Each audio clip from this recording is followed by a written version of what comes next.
Olá, pessoal, tudo bem?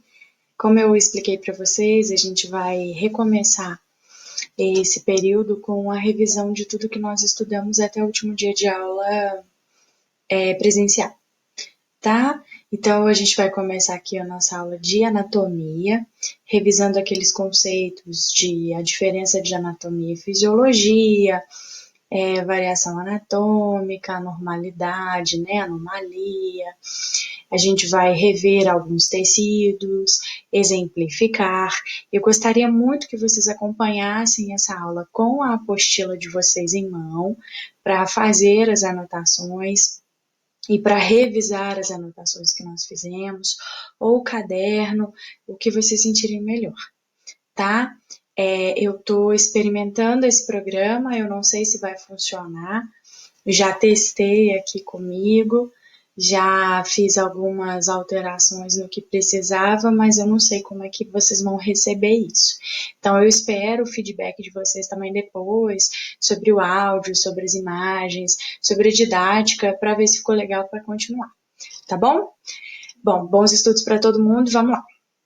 Então, a gente relembrando, né, a diferença aí de anatomia para fisiologia, né? A anatomia é a ciência que estuda as partes, né? O que nós chamamos de morfologia, ou seja, a forma, né? Então, a pele, o músculo, os dentes, os olhos, os órgãos em si, a parte da matéria, o que é palpável, a gente estuda na anatomia. E a fisiologia vem mostrar para a gente o funcionamento desses órgãos e tecidos e estruturas que nós temos no nosso corpo. Afinal, não adianta a gente ter estrutura, a gente ter objeto, se a gente não tem uma função designada para aquilo ali, certo? Então, a gente acompanhando aqui, a anatomia é super antiga, né? A gente, depois, para quem quiser procurar no YouTube, tem vários vídeos explicando como surgiu a anatomia e é muito interessante para o conhecimento de vocês, tá? A palavra grega, né, que significa cortar em partes, sem destruir os elementos, porque se houve destruição, a gente não tem mais aquela fidelidade para estudar.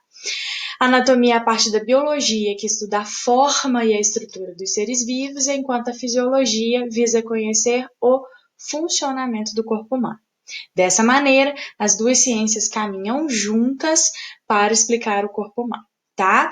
Claro que didaticamente a gente separa a anatomia da fisiologia para poder estudar, mas só mesmo didaticamente, para ficar mais fácil entender a forma e a função. Mas a gente precisa entender que não há essa segmentação no nosso corpo. Assim como a gente separa os sistemas para melhor compreensão aqui durante as aulas, no nosso corpo tudo funciona de maneira conjunta e organizada para que a gente tenha um bom funcionamento do corpo como um todo, né? É o exemplo que a gente sempre usa da máquina, que o nosso corpo é uma máquina, né? E todos os órgãos são peças fundamentais, e quando uma dessas peças entra em colapso, ou seja, não tem um bom funcionamento, o restante do nosso corpo, ou seja, o restante das outras peças, também vão sentir essa disfunção e também vão começar a ter defeitos, né? Então, a gente funciona da mesma forma como outras máquinas, tá? Não há separação. Não existe sistema nervoso sozinho sem ter o que coordenar. Assim como não existem órgãos, músculos e ossos sozinhos sem ter o que comande a função deles, tá? Falando sobre a organização geral do corpo, né? A gente tem aqui a imagem da célula, que nós não aprofundamos nesse estudo dentro da nossa disciplina, porque nós temos outras disciplinas no nosso curso mais específicas para esse conteúdo, né? E aí nós entramos naquela parte que para nós é fundamental sobre a organização do nosso corpo. Então, a menor unidade anátomo-funcional do nosso corpo é a célula. E aí eu já posso fazer aqui uma observação, porque vocês já começaram a ver isso na sala de aula, que cada sistema é composto por um tipo de célula específica, né? Então, a gente tem lá o tecido epitelial, que é a pele, ele tem as células epiteliais, o tecido muscular tem as células musculares, e aí tem aquelas 3 diferenças dependendo do tipo do tecido muscular, que a gente vai voltar. A gente tem o tecido nervoso, né, em que a menor unidade é o neurônio, e assim a gente tem para o corpo todo. Outra unidade funcional muito importante é o néfron dentro do sistema urinário. Então, a menor unidade do nosso corpo que tem função é a célula. Cada tecido com a sua célula específica, tá?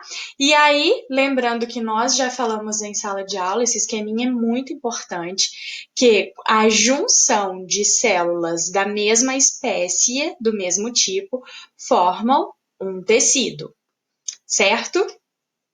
A reunião de tecidos vão constituir um órgão, ou seja, todos os nossos órgãos, mas cada um com seu tecido específico, tá? A pele é um órgão e é feita de tecido epitelial, certo?